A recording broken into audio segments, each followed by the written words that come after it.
go ahead and get started. This is Dr. Zalek. She's going to talk to us about shift work and sleep habits, and we're super excited to have her, so we hope you like her as much as us. Okay. Thanks for being here in the middle of your shift, you guys. So I have been the director of the sleep program here since 2000, and we were up on the 6th floor for 17 years and just moved up to the cardiovascular building. So I'm part of the St. Francis family and for almost my whole career. And I've really taken care of sleep patients. I was just saying that my whole career has been sleep medicine. I'm a neurologist and I've been on neurology call, but done very little actual neurology work for these years as I've been running the sleep center, and that's been my primary job. So I've seen thousands of patients, including patients with sleep or with shift work. And so I'm going to talk to you about yourselves and how to keep you guys healthy. I really want you to walk away from this with some tips. So as you're going through this, I'm going to tell you a little bit about normal sleep and how shift work can affect it. And I want you to walk away with some strategies to help your sleep keep you as healthy as possible, because shift work is a challenge. So the things that you're going to learn is that shift work is hard, duh. Sleep is important. I want you to prioritize it. Not getting enough sleep is dangerous for you and your patients. When you're sleep deprived, you're not as good a decision maker. You're going to be more likely to make mistakes, and you might not be likely to recognize that. You should make a sleep strategy, and there are a few aspects to that, which include the amount and timing of sleep and where you sleep. Recognize if you have a sleep disorder. So shift work is a sleep disorder. You guys are living a sleep disorder dream by going to work at night, and that disrupts your natural rhythm. It's manageable. I'll give you some strategies, but you could also have an actual sleep disorder besides your job that you've chosen on night shift. So I want you to recognize and treat your sleep disorders if you have them. We're going to play a little game called If You Snooze, You Win. So here are some questions, and I have candy. So if anybody doesn't want to catch chocolate, just let me know. How many hours of sleep do we need per night? Any idea? Per night, meaning per 24 hours. 7 hours. 7 hours? 9? 8. I'm going to give you, ready? I'm a terrible throw, so be careful. Oh, I almost got that. Thank you. It is 8. That's how we're programmed. So 8 is what we're programmed to get, but is there a range? What is it? 7 to 9. 7 to 9. Exactly. And in fact, not exactly. It's about, well, 7 to 8 hours, 7 to 9. Most people feel good at 7 to 8, and some people feel good at less, and some people feel like they need more, but most of the time, most people feel all right at 7 to 8. What's the magic number? So there's a number of hours of sleep that we need to get so that we're, there's a minimum number of hours of sleep that we should get, because at or under that number, we all are impaired even if we don't know it. Even if you feel good, you're going to have some cognitive or motor impairment if you've slept less than this number of hours on a regular basis. How many hours? What's the magic number? 6, exactly. So the number is 6, and it feels like it might be 4 or 5, because you might feel like, I can get by, but that's the trick. So if you feel, I'm pretty tolerant of sleep deprivation, and so I wouldn't feel very sleep deprived, but it turns out that I would be impaired if I were sleeping less than 6 hours. And we all have different tolerances to sleep deprivation. How many of you guys, who thinks you feel like you tolerate sleep deprivation pretty well? Yeah? Who feels like you really need your 8 hours in that 24-hour period somewhere? Yeah. And which doesn't mean that you shouldn't be working shift work. It means that you should probably get enough sleep to feel good. But for those of us who feel like superheroes, and I grew up in a sleep-deprived family because, you know, sleep little, do a lot was sort of the theme. That actually, because I didn't feel very sleep deprived, it allowed me to be sleep deprived for a long time before I recognized that 7 or 8 hours of sleep actually is a significantly better idea. So 6 is a magic number. When does your brain want to sleep? Nighttime. Nighttime. Exactly. Your brain is programmed to sleep at night. That is very biological. Your circadian rhythm says go to bed at night and get up in the daytime. You are breaking the rules right now by earning a living at this job. These puppies, by the way, my friend Kim Hutchison, who lives in Portland, has just had puppies. So they decided to breed their golden retriever during the crazy Portland scenario of pandemic and fires and riots and protests. And she said, yeah, we're doing great. She said, we just decided to breed our golden retriever and had 2-week-old puppies. So these guys are so adorable. Any 8 hours or the same time each night? Is it important to have the very same 8 hours? I mean, can you flex that time, or should it be about the same time each night or day? The same, exactly. Oh, I'm sorry, that was the worst throw ever. So same time each night. Your circadian rhythm really is programmed to have about the same bedtime and wake time. If you're sleepy but you still need to do something important, is it better to power through or to nap? What do you think? Should you just because sometimes falling asleep makes you feel tired, right? When you wake up, you're like, oh, now I can't get up. So should you just power through or nap? Nap is the answer. Okay, I'm going to see if I can sail some M&Ms that far away. Oh my goodness. Please don't call HR. Next on Discover Lateral Violence. Everyone's going to remember, because I scared you with the M&Ms, that napping is important when you need it. And so napping can be bad, but napping can also be good, and it's a very important strategy when you're going to need to use your brain, because some sleep is always better than no sleep. So what do you do if you fall asleep and you feel drowsy trying to wake up? That's sleep inertia. So it's sort of this, will to continue to stay sleeping. What are your options? Pardon me? Caffeine. Caffeine, right? Or, pardon me?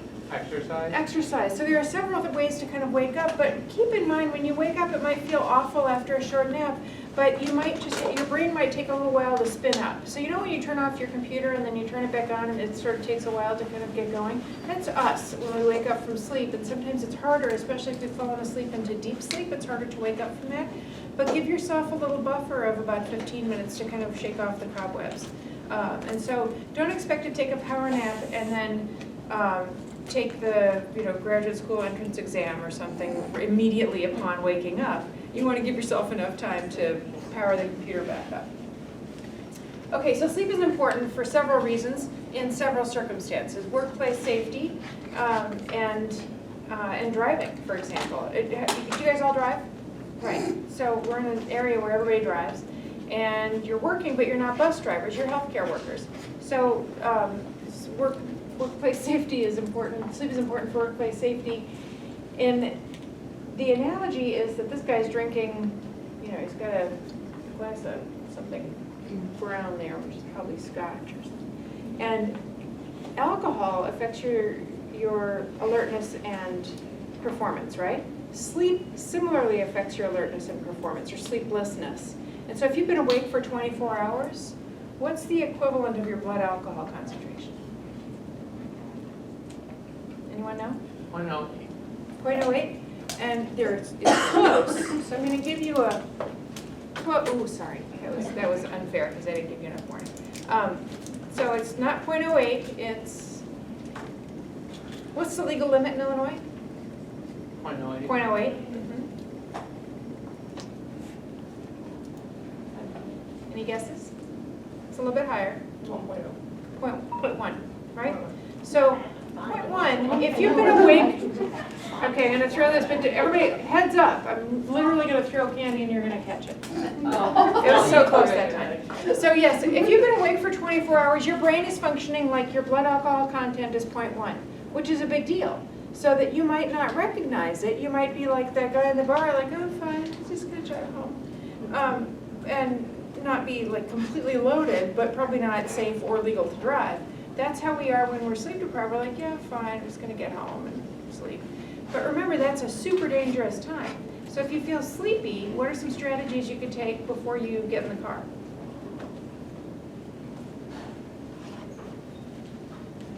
Take a nap, get a ride. So those seem ridiculous because you think I'm just going to get home, and you might feel fine and not be very impaired because you feel all right as the circadian rhythm sort of spins you up in the morning. If you're after your night shift, you might feel more alert because it's morning time. So that can cover a little bit.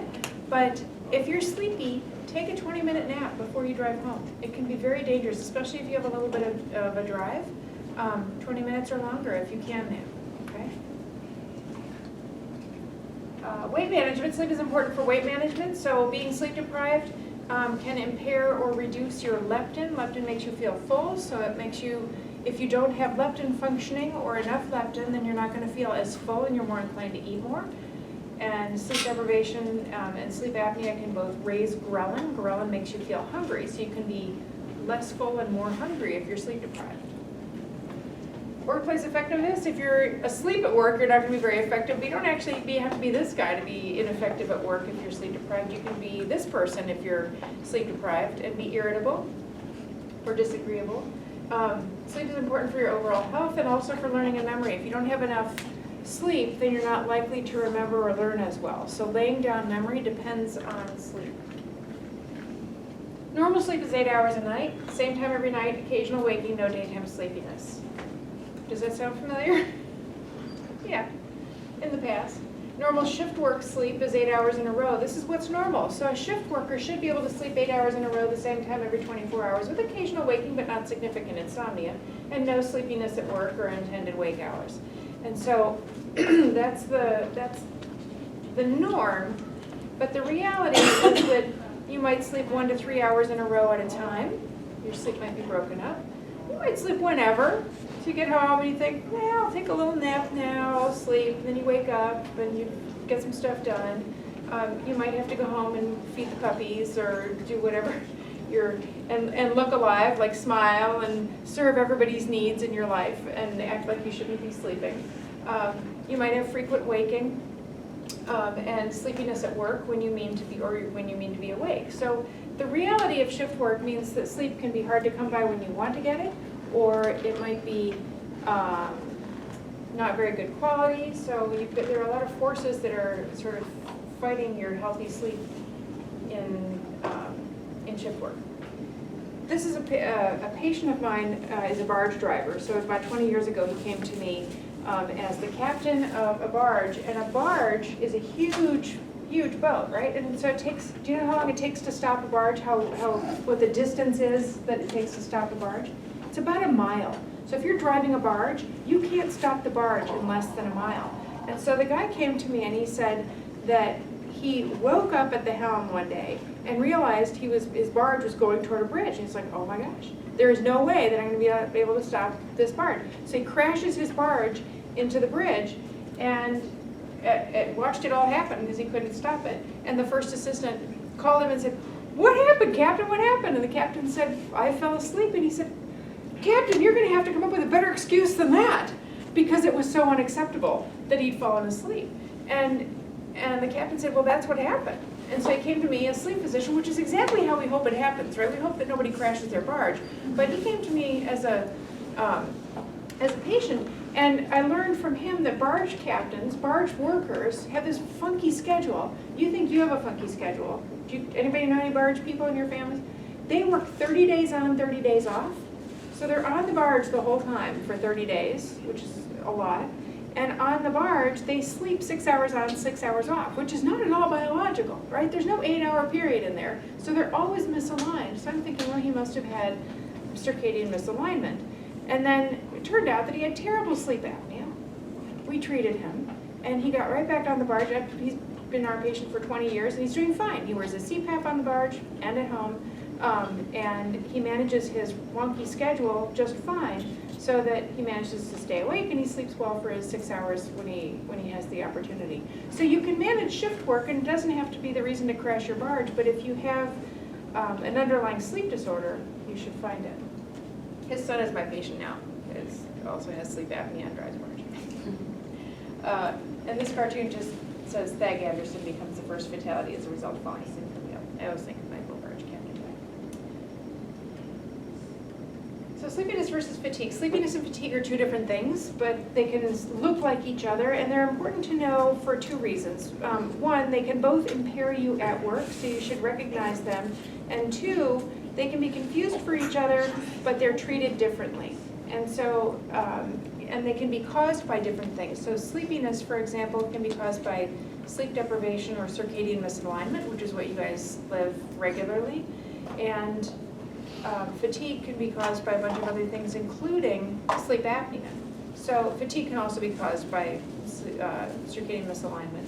But some disorders or sleep disorders like sleep apnea can cause fatigue separate from sleepiness.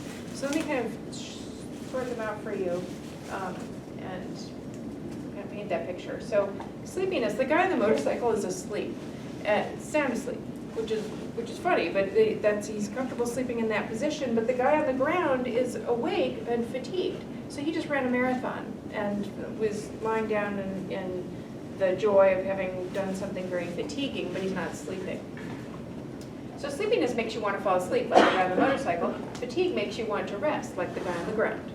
Fatigue is worse, or sleepiness is worse at rest. You know when you're sleepy and you're working your shift, and you're like, oh man, I'm so tired. And you sit down, and you're like, no, I'm extra tired.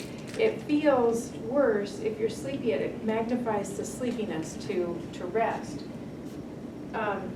Fatigue feels worse when you're active. So if you run a marathon and then somebody says, hey, do you want to run another 10 miles? You're like, no, that would make me feel even more fatigued.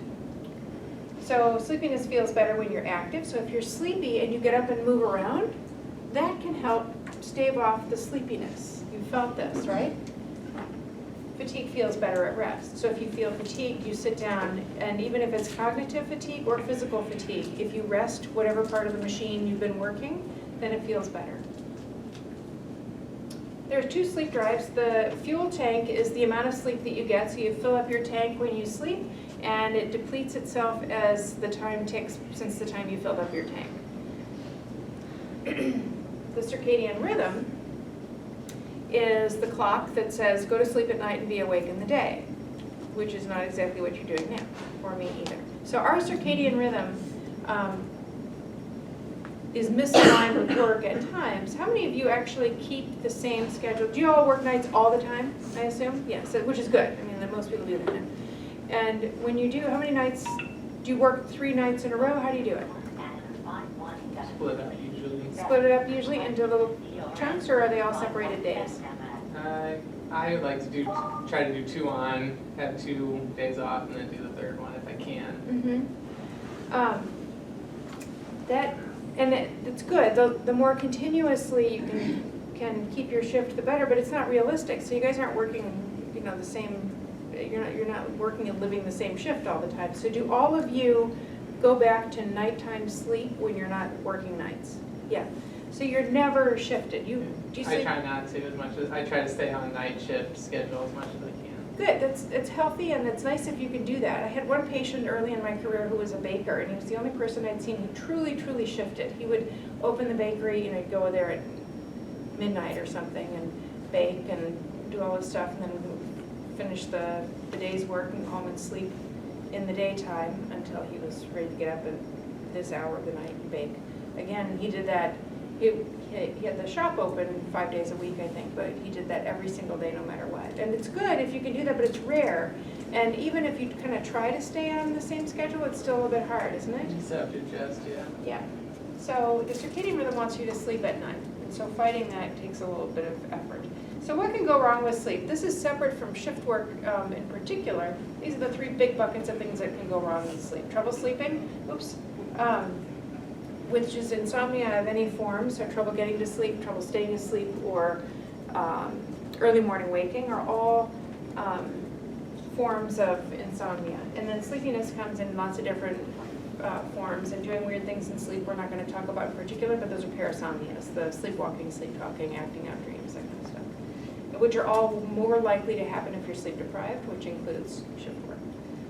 So why is it so dang hard to sleep after working so dang hard all night? It's, when you're so tired and you go home and you think, I'm just going to sleep, and even if you have the opportunity to sleep, sometimes it's hard to sleep, right? Lots of things can get in the way. So your circadian rhythm says you're supposed to be awake in the daytime. That's one big thing.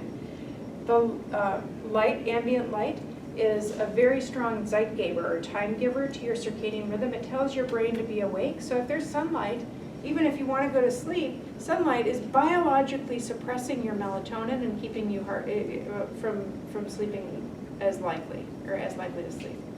So sunlight can definitely get in the way. When we were evolving, back in the day, not when we were evolving, but back in the day, before we had electricity, when we were living more of an agrarian lifestyle, when the sun went down, people went to bed, and when it came up in the morning, they'd wake up, but sometimes that was a lot longer than 8 hours of sleep, so they would sleep in a first sleep and second sleep, and in the middle of the night, get up and socialize, eat, drink, have sex, whatever people do at 2 or 3 in the morning, and then go back to sleep for a second package of sleep. But all of that aligned with the sunshine. So when the sun was up, people were up, and when the sun was down, people were either sleeping or doing nighttime things. So it's a very strong biology for sunlight and sleep, or wakefulness. Caffeine can get in the way. Even a single dose of caffeine at the beginning of your shift might affect your ability to sleep post-shift, so beware. Noisy people you live with can get in the way of your sleep, so you might go home to a household that's either noisy and not respecting your need to sleep, or really expects you to be available to them, which is unhealthy, but sometimes the reality. You might have things on your mind, even if you're not sitting at your desk paying your bills, you might have things weighing on your mind that keep you from falling asleep because they're bothering you. And then you might be socializing or want to be socializing or have fear of missing out and feel like, oh, now I'm sleeping and everybody else is out having fun. So if you can't sleep, it might not just be your shift, there might be a bunch of other things getting in the way, and you want to find those things that might be getting in the way. And I think of insomnia as a symptom. Pain is a symptom. Insomnia is a symptom just like pain. This is my daughter Zoe, and she came to me at about age 8 with this splinter. She was doing something and got a splinter and it hurt her.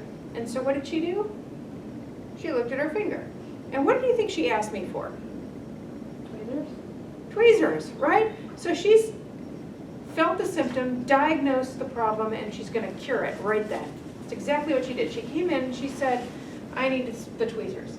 And she pulled the splinter out and fixed the problem. What did she not ask me for? Morphine. Okay. So she didn't ask me for Tylenol, ibuprofen, or something to help her with the pain. She solved the problem of pain by taking away the splinter, the cause.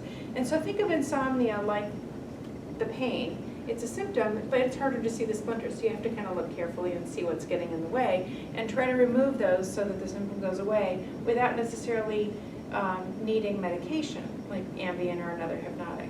And medications are great. They have a great role to play, especially if you have pretty good sleep habits and you still can't quite align. It's a very appropriate thing to use if you have real trouble sleeping despite pretty good sleep habits in shift work. So it's not a bad thing, but most people don't need it if you follow some good sleep hygiene rules for shift work. So you can usually pull your own splinters out. Healthy sleep hygiene. This is splinter removal. So if you have trouble sleeping, add whatever you're not doing on this list to your routine and see if it might help you sleep. And if we were talking in between the last talk and this talk, some of the things that we talk about in these talks are very applicable. So wait for it, and we might hear a little anecdote. Keep a regular bedtime and wake time. That's laughable because it's almost impossible for you guys. Even if you try, it's hard to do that. The more regularity, the better, but that's a tough one for a shift worker.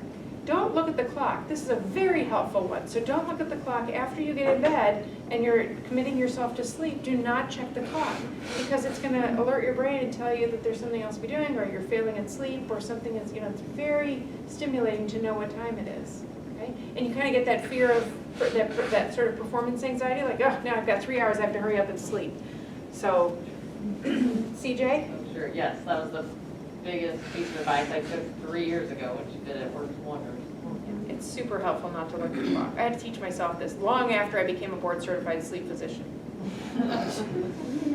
The bed is only for sleep. It is not for thinking, watching TV, reading, surfing the internet, checking Facebook, checking the polls for the election tonight when you're trying to sleep. It is not for anything besides sleeping or intimacy.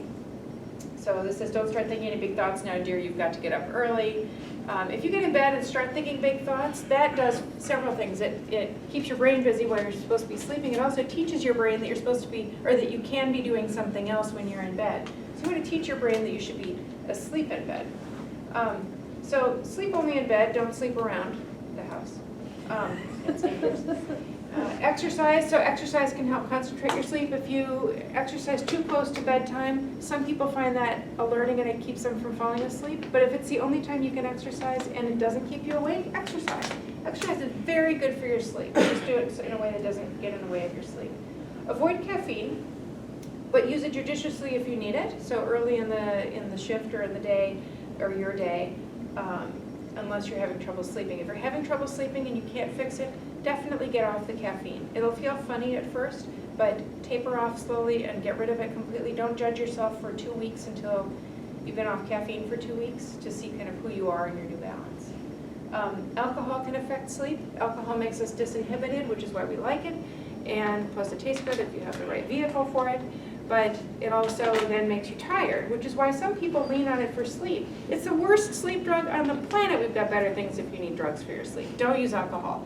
But a lot of people use it. Some people become dependent on it. I saw a patient in the last few months, a mom, 40-year-old mom, and she had started using alcohol. She had terrible insomnia and started using alcohol, and it was helping her get to sleep. So she increased her dose, and she became a full-blown alcoholic, dependent on alcohol, and had to go to rehab and all that stuff, and now we're treating her insomnia appropriately otherwise.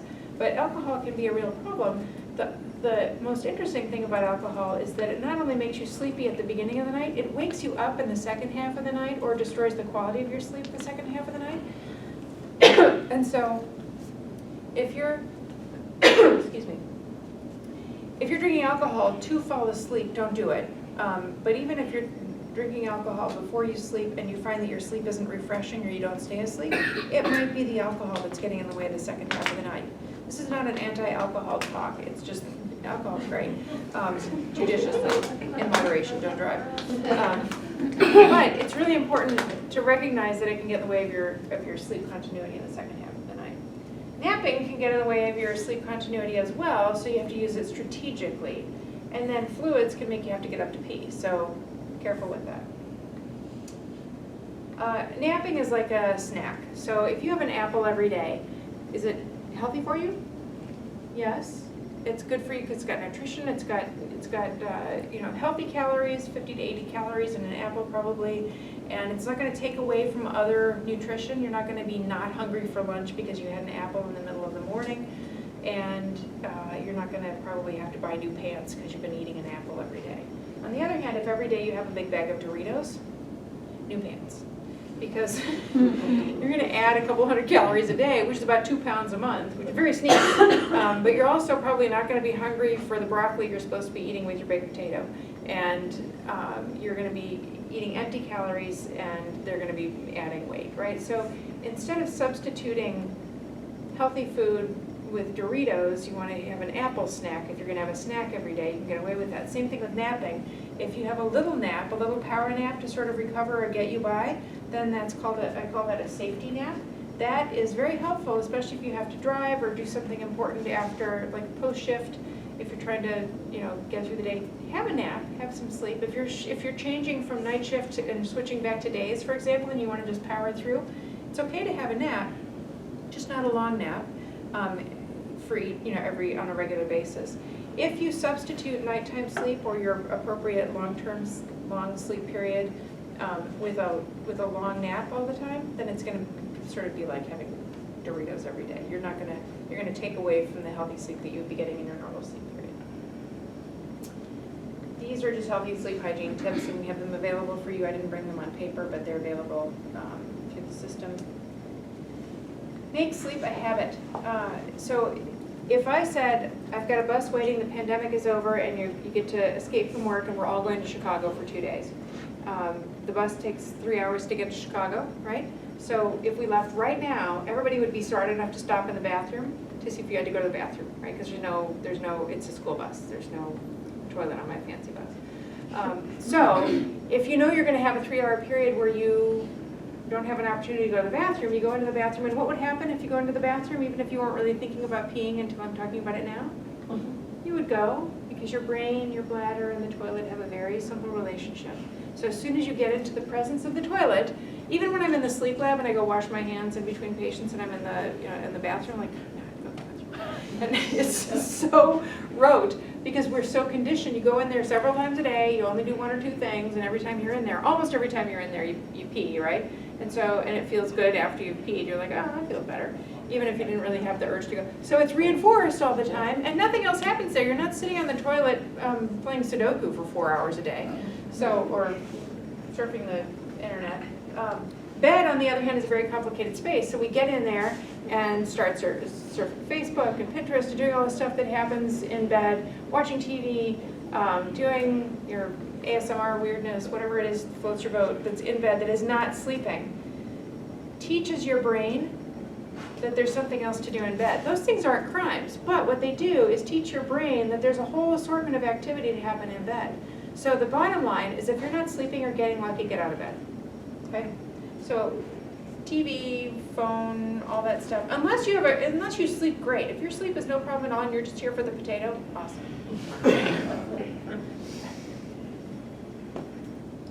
Causes of sleepiness fall into 4 buckets. Too little sleep, that's you guys sometimes. Poor quality sleep, people who sleep next to or have sleep apnea.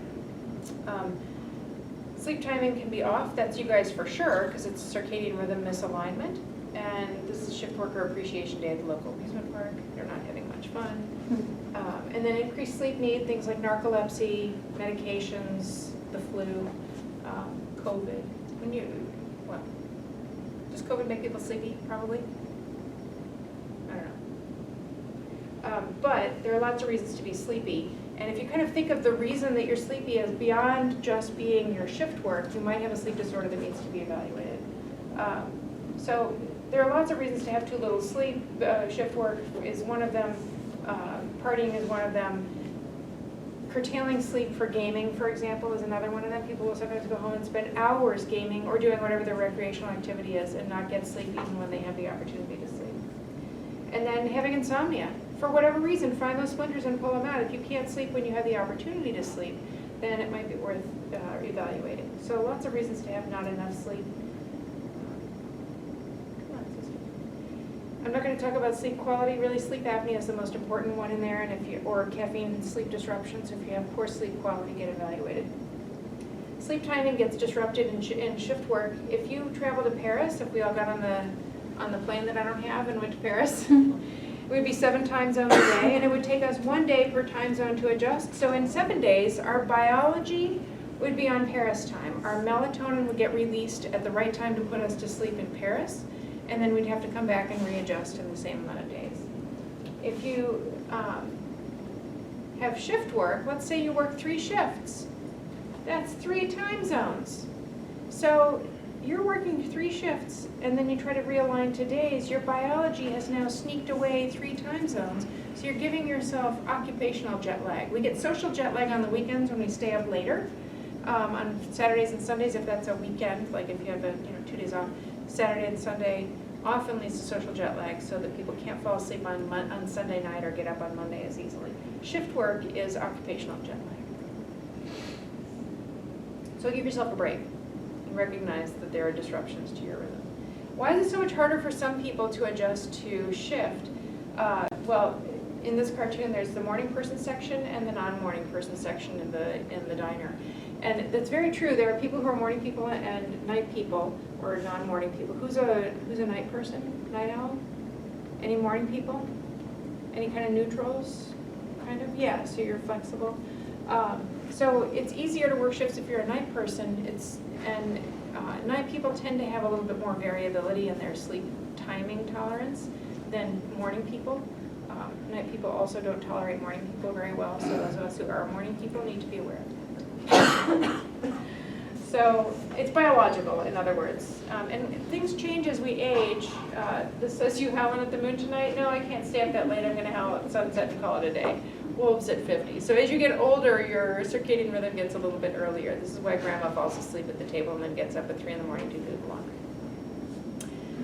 Some strategies for you. These are your takeaways.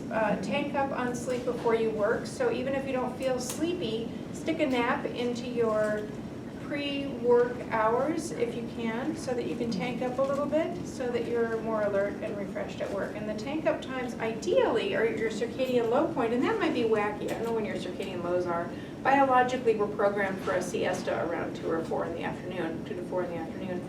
So if that's your low, take it there, but if you can only nap a little bit before a night shift, then figure it out and tank up. So the moral of the story is, even if you're not super sleepy, getting a nap in before you sleep, before you work can be very helpful, especially if it's an extended shift. Sleep at the best time. So whenever your circadian rhythm allows you to sleep, take advantage of that. You'll feel it. It's when you start yawning. And then take a safety nap when needed, if you're sleeping properly. Minimize caffeine. Use it early if you need it. Make sleep a priority. So your priorities every day might now be family, food, fun, sleep. I want sleep to move up on the ladder just a little bit. So if you rethink that, you might still have obligations to people you're related to or other family-like organisms in your life.